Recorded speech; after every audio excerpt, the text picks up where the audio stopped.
कहानी की शुरुआत होती है बेन नाम के एक आदमी से, जो अपने कुछ स्टूडेंट्स के साथ जंगल में पुरानी सभ्यता की खोज करने गया था। वहां उन्हें एक बंद गुफा मिली, जिसे बेन और उसकी टीम ने डायनामाइट का इस्तेमाल कर उस गुफा का दरवाजा तोड़ा।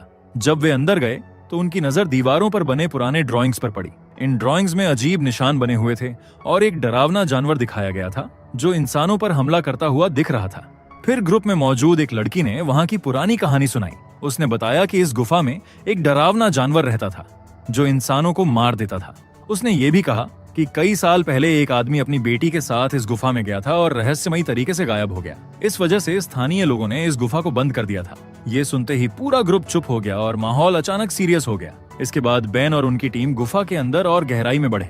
वहां उन्होंने इंसानी हड्डियां देखी, उनकी तस्वीरें खींची और दीवारों पर बने कुछ और रहस्यमयी चिन्हों पर ध्यान दिया। लेकिन तभी गुफा के अंदर से एक भयानक आवाज गूंजी। ये सुनते ही सबने एक दूसरे की ओर डर से देखा। कुछ ही पलों में वो आवाज और भी तेज होने लगी। घबराकर सब भागने की कोशिश करने लगे, लेकिन तभी अंधेरे से एक खूंखार जीव बाहर आ गया। उससे पहले कि वे गुफा से बाहर निकल पाते, उस जीव ने पूरी टीम को बेरहमी से मार डाला। 2 महीने बाद कहानी आगे बढ़ती है रेंजर क्लेयर की ओर, जो अपनी सबसे अच्छी दोस्त एलन की मौत के गम में डूबी हुई थी। वो अकेली बैठकर शराब पी रही थी और अपनी दोस्त के साथ हुई आखिरी बातचीत को याद कर रही थी। उस सुनसान वॉच टावर में उसका एकमात्र साथी था उसका बोलने वाला तोता रोपर। इसी दौरान उसे उसके बॉस रिक का वीडियो कॉल आया। कॉल पर रिक ने उसे चेतावनी दी कि जंगल में बड़ी आग लग चुकी है और पूरा स्टाफ आग बुझाने में मदद के लिए भेजा गया है, इसलिए आने वाले दिनों में क्लेयर को अकेले ही काम संभालना होगा। इसके बाद रिक ने उसे एक और गंभीर समस्या के बारे में बताया। उसने कहा कि डेविल्स डैम में दरारें पड़ गई हैं और हालात काबू में रखने के लिए क्लेयर को रोजाना करीब 10 लाख लीटर पानी छोड़ना पड़ेगा ताकि डैम पर दबाव नियंत्रित रहे। फिर रिक ने यह भी बताया कि उस इलाके से कुछ कैंपर रहस्यमय तरीके से गायब हो गए हैं, इसलिए क्लेयर को उन्हें ढूंढना होगा। लेकिन क्लेयर ने उसकी बातों पर ध्यान नहीं दिया और नाराज होकर फोन काट दिया। थकी हुई क्लेयर अब सोने चली गई थी, लेकिन जैसे ही उसकी आंखें बंद हुईं, उसे उस हादसे का डरावना सपना आ गया। उसने देखा कि वो अपनी दोस्त एलन की लाश को बचाने की कोशिश कर रही है और उसे देखकर जोर जोर से रो रही है। तभी अचानक किसी आवाज से उसकी नींद टूट गई। आसपास देखते ही उसने पाया कि उसका तोता रोपर भी उन्हीं आवाजों से डर गया था। ये देखकर क्लेयर ने उसे शांत किया और फिर खुद बाहर जाकर जांच करने का फैसला किया। जैसे ही क्लेयर केबिन की ओर बढ़ी, पीछे कहीं अंधेरे से कोई उसकी हरकतों पर नजर रखता हुआ नजर आया। दरवाजे तक पहुंचते ही क्लेयर की नजर वहां पड़ी, जहां किसी बड़े जानवर के पंजों के गहरे निशान बने हुए थे। तभी अचानक केबिन के अंदर से एक अजीब सी आवाज आई। क्लेयर ने दरवाजा खोलने की कोशिश की, लेकिन वो बाहर से ताले से बंद था। थोड़ी देर कोशिश करने के बाद उसने हार मान ली और वॉच टावर लौटने का सोचा। लेकिन तभी अचानक पास की झाड़ियों में हलचल हुई। क्लेयर ने सोचा कि शायद ये सिर्फ एक भालू होगा। उसने ज्यादा ध्यान नहीं दिया और सीधे टावर की ओर चली गई। अगली सुबह क्लेयर का एक्स बॉयफ्रेंड जस्टिन उसे मिलने आ रहा था। जैसे ही जस्टिन वहां पहुंचा, उसकी नजर दरवाजे पर बने पंजों के गहरे निशानों पर पड़ी। तभी क्लेयर बाहर आई और उसे पूछने लगी कि वो आग बुझाने के काम पर क्यों नहीं गया। जस्टिन ने जवाब दिया कि उसे बेस कैंप पर ही रहना था, इसलिए उसने सोचा कि इस मौके पर उसे मिल ले। फिर जस्टिन ने मजाक में कहा, कहीं वो खरोंचे ऑफिसर रिक ने तो नहीं बनाई? क्लेयर ने मुस्कुराते हुए जवाब दिया, शायद ये भालू का काम होगा। लेकिन जस्टिन ने तुरंत सीरियस होकर कहा, इस मौसम में भालू बाहर नहीं निकलते। तभी माहौल अचानक अजीब हो गया। जस्टिन ने देखा कि क्लेयर ने फिर से शराब पीना शुरू कर दिया है। इसे देखकर उसने माहौल हल्का करने के लिए उसे पिकनिक पर चलने का न्योता दिया, लेकिन क्लेयर ने साफ मना कर दिया और कहा कि उसे अभी डैम का पानी छोड़ने जाना है। ये सुनकर जस्टिन ने ऑफर किया कि वो उसके साथ डैम तक जाएगा। रास्ते भर जस्टिन हल्की फुल्की बातें करता रहा ताकि माहौल थोड़ा हल्का हो सके, लेकिन क्लेयर चुपचाप सुनती रही। लेकिन उन्हें जरा भी अंदाजा नहीं था कि उसी वक्त कोई छुपकर उनकी हर हरकत पर नजर रख रहा था। डैम पर पहुंचने के बाद क्लेयर ने अचानक जस्टिन से पूछा, क्या तुम्हें कभी कोई अनहोनी होने का एहसास हुआ है? जस्टिन ने माहौल हल्का करने के लिए मजाक में जवाब दिया, बस उसी दिन जब हम पहली बार मिले थे। लेकिन क्लेयर सीरियस थी। उसने बताया कि जब से उनकी जीप का एक्सीडेंट हुआ था, तब से उसे लगातार बुरे सपने और डरावनी झलकियां दिखने लगी थीं। उसे लगता था जैसे कोई बुरी ताकत उसका पीछा कर रही हो। जस्टिन ने उसे समझाते हुए कहा कि उसे खुद को दोषी नहीं मानना चाहिए, क्योंकि हादसा उसकी वजह से नहीं हुआ था, बल्कि उस दिन गाड़ी एलन चला रही थी। लेकिन तभी क्लेयर ने सच्चाई बताई, असल में गाड़ी में चला रही थी। मैंने गाड़ी तेज चलाई थी, इसलिए सामने का गड्ढा दिखाई नहीं दिया और गाड़ी उसे टकरा गई। इसी हादसे में एलन बाहर जा गिरी। मैं बस उसका हाथ पकड़कर बैठी रही जब तक पुलिस वहां नहीं पहुंची। क्लेयर ने यह भी स्वीकार किया कि उसने कभी पुलिस वालों को सच्चाई नहीं बताई। सबको यही लगा कि गाड़ी एलन चला रही थी। यही वजह थी कि क्लेयर हमेशा खुद को दोषी मानती रही। ये सुनकर जस्टिन ने कहा, एलन तो उसी वक्त मर चुकी थी। क्या तुम चाहती हो कि पुलिस तुम्हें हत्या का दोषी ठहराए? अगर सच में चाहो तो अभी चलो, हम स्टेशन जाकर सब बता देते हैं। क्लेयर ने घबराकर कहा कि वो जेल नहीं जाना चाहती, फिर उस रात क्लेयर और जस्टिन साथ ही रुके। सब कुछ सही चल रहा था, लेकिन अचानक रोपर घबराकर जोर जोर से शोर मचाने लगा, जैसे उसने बाहर कुछ देख लिया हो। इसी बीच छत पर अचानक जोरदार धमाका हुआ, जिससे दोनों की नींद टूट गई। आवाज सुनते ही जस्टिन तुरंत बाहर निकला और क्लेयर से बोला, तुम बेस कैंप को कॉल करो, मुझे ये भालू नहीं लग रहा। फिर वो टॉवर की छत पर चढ़ गया, लेकिन वहां जाकर उसे कुछ दिखाई नहीं दिया। तभी अचानक उसकी जीप किसी ने नीचे खाई में धकेल दी। उधर क्लेयर ने बेस कैंप से संपर्क करने की कोशिश की, लेकिन नेटवर्क नहीं मिला। थोड़ी देर बाद जस्टिन लौटा और उसने बताया कि किसी ने एंटेना तोड़ दिया है। इसी बीच रोपर लगातार डर से चीखता रहा और बाहर निकलने की जिद करता रहा। क्लेयर घबराकर बोली, ये किसने किया? जस्टिन ने कहा कि उसने साफ नहीं देखा, लेकिन उसकी परछाई कम से कम 2 मीटर लंबी थी। क्लेयर डर गई और बोली, अब हम क्या करेंगे? जस्टिन ने कहा कि उन्हें बारी बारी से दरवाजे पर पहरा देना होगा ताकि डर कम हो। फिर दोनों ने थोड़ी शराब पी और किसी तरह रात काटने की कोशिश की। सुबह होते ही उन्होंने टॉवर छोड़कर जीप तक जाने का फैसला किया, लेकिन वहां पहुंचकर उन्होंने देखा कि जीप पर रखा रेडियो पूरी तरह टूट चुका है। ये देखकर जस्टिन ने कहा, अब हमें डैम का रेडियो इस्तेमाल करना होगा। इसी बीच उसी जंगल में एक बुजुर्ग जोड़ा रास्ता भटक गया था। जब जस्टिन और क्लेयर डैम की ओर जा रहे थे, तभी उन्हें झाड़ियों से सरसराहट की आवाजें सुनाई दी। जस्टिन ने तुरंत बंदूक निकाली, लेकिन अगली ही पल झाड़ियों से वही बूढ़ा आदमी बाहर आ गया। क्लेयर ने पूछा, क्या आप वही कैंपर हैं जो गायब हुए थे? आदमी ने सिर हिलाकर हाँ कहा और उनसे जंगल से बाहर निकलने का रास्ता पूछने लगा। क्लेयर चाहती थी कि जस्टिन उसे बाहर तक छोड़ आए, लेकिन बूढ़े आदमी ने साफ इनकार कर दिया। उसने कहा कि वो मीडिया में रेंजर द्वारा बचाए गए कहलाकर अपमानित नहीं होना चाहता। जस्टिन ने बोला, जंगल में कुछ है जो बेहद खतरनाक है, इसीलिए सबको साथ रहना चाहिए। लेकिन बूढ़ा आदमी अपनी जिद पर अड़ा रहा। ये देखकर क्लेयर ने बुजुर्ग जोड़े को जंगल से बाहर निकलने का रास्ता बता दिया। इसके बाद क्लेयर और जस्टिन डैम पहुंचे। जैसे ही वे अंदर गए, उन्होंने देखा कि वहां का रेडियो भी पूरी तरह टूट चुका था। अब उन्हें यकीन हो गया कि वो जीव यहाँ भी पहुंच चुका था। उधर जंगल में बुजुर्ग जोड़ा रास्ता खोज रहा था। आदमी आगे बढ़कर रास्ता देखने लगा और अपनी पत्नी को वहीं आराम करने के लिए कहा। अचानक औरत ने झाड़ियों से अजीब सी आवाज सुनी। घबराकर उसने अपने पति को आवाज दी, लेकिन जैसे ही वो पीछे मुड़ी, उसी वक्त राक्षस उस पर टूट पड़ा और उसे बेरहमी से मार डाला। उसकी चीखें सुनकर बूढ़ा आदमी घबराकर उसकी तरफ दौड़ा, लेकिन तभी अचानक वही राक्षस उसके सामने आ गया। आदमी ने भागने की कोशिश की, मगर वो भी उस राक्षस का शिकार बन गया। इसी बीच जस्टिन और क्लेयर वॉचर टावर वापस लौटे। वहां पहुंचकर उन्होंने देखा कि राक्षस ने जीप का इंजन तक उखाड़ फेंका था। फिर वे टावर के अंदर गए। जैसे ही उन्होंने टावर का दरवाजा खोला, उनकी नजर छत से लटकी हुई बूढ़ी औरत की लाश पर पड़ी। ये दृश्य देख क्लेयर डर के मारे कांप उठी। तभी अचानक दूसरी लाश छत से गिरकर सीधे जस्टिन के ऊपर आ गिरी। ये सब देखकर जस्टिन ने कहा कि शायद वही कातिल वापस आ गया है जिसने कुछ महीने पहले उन स्टूडेंट्स को मार डाला था। फिर दोनों ने तय किया कि पहले लाशों को दफनाया जाएगा और उसके बाद ही वहां से सुरक्षित बाहर निकलने की योजना बनाई जाएगी। लाशों को दफनाने के बाद जस्टिन ने कहा, मैं जल्दी निकलकर मदद लाऊंगा, तुम टावर में रहो और बंदूक संभालो। अगर कातिल आया तो उसे गोली मार देना। क्लेयर ने पहले मना किया, लेकिन जस्टिन ने उसे मनाया। इसके बाद जस्टिन चला गया और क्लेयर अकेली टावर में रह गई।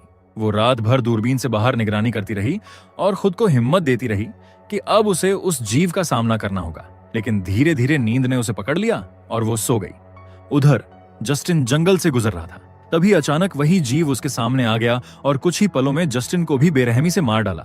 अगले दिन क्लेयर उठी और सोचा कि अब चीजें शायद बेहतर होंगी। उसने फैसला किया कि वो टावर छोड़कर केबिन जाएगी। केबिन पहुंचकर उसने देखा कि ताला टूट गया था। जैसे ही वो अंदर गई, उसने देखा कि छत से और कैनों के पीछे से खून टपक रहा था।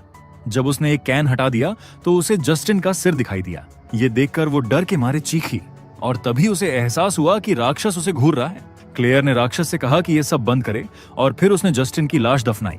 जस्टिन के साथ बिताए पलों को याद कर क्लेयर ने ठान लिया कि अब वो भागने की बजाय उस राक्षस से बदला लेगी।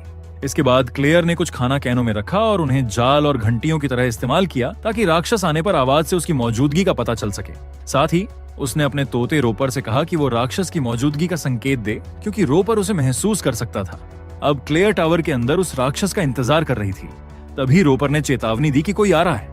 क्लेयर ने पूछा, किस तरफ से? लेकिन तोते ने बस इतना ही कहा कि वो डर गया है और पिंजरे से बाहर निकलना चाहता है। क्लेयर ने पिंजरे का दरवाजा खोला और तभी काले हाथ दिखाई दिए जो टावर को झुकाने लगे। लेकिन अगले ही पल राक्षस ने पकड़ छोड़ दी। जब क्लेयर बाहर देखने लगी तो उसने देखा कि राक्षस उसके जाल से होकर गुजर रहा है। ये देखकर क्लेयर ने सभी जालों के पास गोली चलाना शुरू किया। फिर उसने रॉपर से पूछा कि राक्षस कहाँ है, लेकिन तोते ने कहा कि राक्षस गायब हो गया है।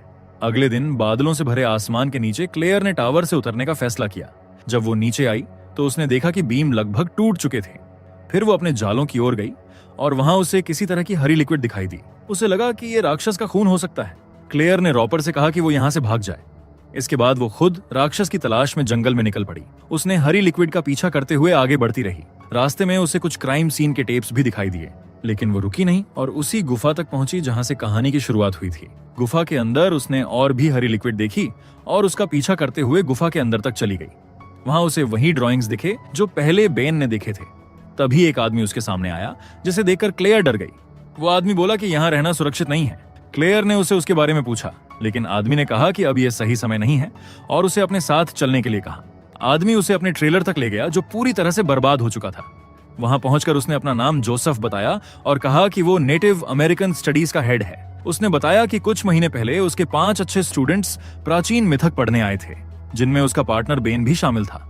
वो इस जगह इसलिए आया था ताकि उनकी हुई मौत का कारण पता कर सके। इसके बाद क्लेयर ने जोसेफ से राक्षस के बारे में पूछा। जोसेफ ने बताया कि वो जानता है कि राक्षस क्या चाहता है और उसकी कमजोरियां क्या हैं।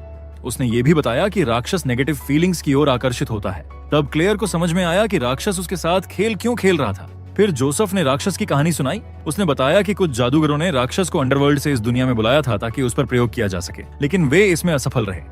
इसलिए उन जादूगरों ने उसे गुफा में बंद कर दिया था। क्लेयर शायद विश्वास नहीं कर रही थी, लेकिन उसने जोसेफ को मौका देने का फैसला किया और पूछा कि राक्षस गुफा से कैसे बाहर आया। जोसेफ ने बताया कि उनके स्टूडेंट्स ने वो ताबीज तोड़ दी जो राक्षस को पहाड़ी पर बंद रखती थी। क्लेयर अब भी विश्वास नहीं कर पा रही थी। जोसेफ ने मजाक में कहा कि उसने इतनी भयानक चीजें देखी, फिर भी वो इन अद्भुत चीजों पर विश्वास नहीं कर रही। फिर क्लेयर ने पूछा कि राक्षस को कैसे मारा जा सकता है। जोसेफ ने कहा कि उसे मारना असंभव है क्योंकि वो जल्दी ही खुद को ठीक कर लेता है, लेकिन उसे घायल किया जा सकता है। उसने ये भी बताया कि राक्षस को पानी से डर लगता है, इसी कारण उसे झरने के पास की गुफा में बंद किया गया था। फिर जोसेफ ने कहा कि वो कल गार्ड टावर जाएगा और तब तक उनके लिए अलग रहना बेहतर होगा। क्लेयर मान गई। जाते जाते जोसेफ ने उसे चेतावनी दी कि राक्षस बिल्कुल एक बिल्ली की तरह है जो घायल चूहे के साथ खेलती है और धीरे धीरे उन्हें दर्द देती है। फिर क्लेयर ने जोसेफ से विदा ली और टावर लौट गई। वहां जाकर उसने देखा कि राक्षस ने शवों को बाहर निकालकर खाने की टेबल पर रख दिया था। ये देखकर क्लेयर गुस्से में आ गई, लेकिन उसने खुद को संभाला और शवों को फिर से दफनाया। तभी उसने महसूस किया कि तूफान आने वाला है। ये देखकर उसे जोसेफ की कही हुई बात याद आई कि राक्षस को पानी से डर लगता है। ये समझते ही क्लेयर ने भागने का फैसला किया। क्लेयर बारिश में जंगल से होकर आगे बढ़ती रही, लेकिन अचानक बारिश रुक गई। तभी राक्षस गुफा से बाहर आया और क्लेयर का पीछा करने लगा। दौड़ते दौड़ते क्लेयर फिसलकर गिर गई। जमीन पर रहते हुए उसने झाड़ियों में कुछ हिलता हुआ देखा और ये देखकर वो फिर से दौड़ पड़ी। अंत में वो गार्ड टावर तक पहुंच गई, लेकिन तभी राक्षस उसके सामने आ खड़ा हुआ। उसने क्लेयर को सूंघना शुरू किया और उसके साथ खेलने लगा, बिल्कुल वैसे जैसे जोसेफ ने बताया था। ये देख क्लेयर अपनी जान की दुआ करती रही। अंत में राक्षस ने दया दिखाते हुए उसे छोड़ दिया और वहां से उड़ गया, जिससे क्लेयर सुरक्षित रूप से टावर तक पहुंच गई। फिर उसने टावर में कुर्सी पर पड़े मोबाइल से रिक को कॉल किया और उसे बताया कि कोई उसे मारने की कोशिश कर रहा है। ये सुनकर रिक हैरान हुआ। क्लेयर ने आगे बताया कि जस्टिन समेत सभी मर चुके हैं। रिक ने सोचा कि क्लेयर शराब के प्रभाव में है और कहा कि रात में रोड पर नहीं आ सकता, इसलिए वो सुबह ही आएगा। फिर उसने कॉल काट दी। अगली सुबह रिक गाड़ी लेकर गार्ड टावर पहुंचा। जब वो आया, क्लेयर ने उसे कुछ समझाने की कोशिश नहीं की, बल्कि जल्दी से उसे यहाँ से निकलने के लिए कहा। लेकिन रिक ने बोला कि पहले डैम चेक करना जरूरी है। क्लेयर थोड़ी नाराज हुई, लेकिन उसके पास कोई विकल्प नहीं था। उसने कैबिन में जाकर कुछ जरूरी सामान लिया और बाहर आ गई। इसके बाद दोनों डैम की तरफ चल पड़े। रास्ते में उन्हें जोसेफ मिला, लेकिन जब वे पास पहुंचे तो पता चला कि जोसेफ पहले ही मर चुका था। उसी समय राक्षस अचानक आया और रिक को मार डाला। ये देख क्लेयर ने बिना समय गवाए रिक की जीप लेकर भागने की कोशिश की। कुछ दूर पर राक्षस उसके सामने आ खड़ा हुआ, लेकिन क्लेयर ने गाड़ी नहीं रोकी, बल्कि सीधे उस पर चढ़ा दी। फिर क्लेयर गाड़ी से बाहर निकली, ये देखने के लिए कि राक्षस अभी भी जिंदा है या नहीं। लेकिन जब राक्षस दिखाई नहीं दिया तो वो डर के मारे फिर से जीप में बैठी और तेजी से आगे बढ़ गई। थोड़ी दूर पर एक पेड़ गिरा हुआ मिला, जिस कारण उसे जीप रोकनी पड़ी। तभी राक्षस जीप पर कूद आया और उसे पकड़ने की कोशिश करने लगा, लेकिन क्लेयर ने समय रहते अपनी बंदूक निकाली और राक्षस को गोली मार दी। इसके बाद उसने जीप फिर से चालू की और भागना जारी रखा। राक्षस फिर जीप के हुड पर कूद गया और शीशा तोड़ते हुए क्लेयर को पकड़ने की कोशिश करने लगा। इस बार क्लेयर ने तेजी से जीप को गुफा से टकरा दिया, जिसे राक्षस दूर फेंक दिया गया। लेकिन कुछ ही समय बाद राक्षस फिर वापस आया। ये देख क्लेयर ने पास रखी डायनामाइट जलाई और उसे राक्षस पर फेंक दिया। फिर कार के पीछे से सुरक्षित बाहर निकल आई। कुछ ही पलों बाद डायनामाइट फट गया और राक्षस अपनी आखिरी कोशिश में मारा गया। इसी धमाके के कारण गुफा का प्रवेश द्वार बंद हो गया। फिर क्लेयर ने अपने अंतिम कर्तव्य के रूप में डैम से पानी छोड़ने का काम पूरा किया और फिर अपने पोस्ट को छोड़ने का फैसला किया। अगले दिन क्लेयर पुलिस के पास गई और पहाड़ी पर हुई मौतों की रिपोर्ट दर्ज कराई, साथ ही अपने दोस्त की मौत का मामला भी बताया, लेकिन पुलिस ने इसे गंभीरता से नहीं लिया। अंत में क्लेयर अपने घर वापस आई। जब वो बिस्तर पर बैठकर किताब पढ़ रही थी, अचानक किसी आवाज से डर गई, लेकिन तभी रॉपर खिड़की से अंदर आया और यहीं पर यह फिल्म खत्म होती है। अगर आपको एक्सप्लेनेशन अच्छा लगा हो तो वीडियो को लाइक और कमेंट जरूर करें। ऐसी ही और मजेदार और अनोखी कहानियों के लिए चैनल को सब्सक्राइब करना ना भूलें।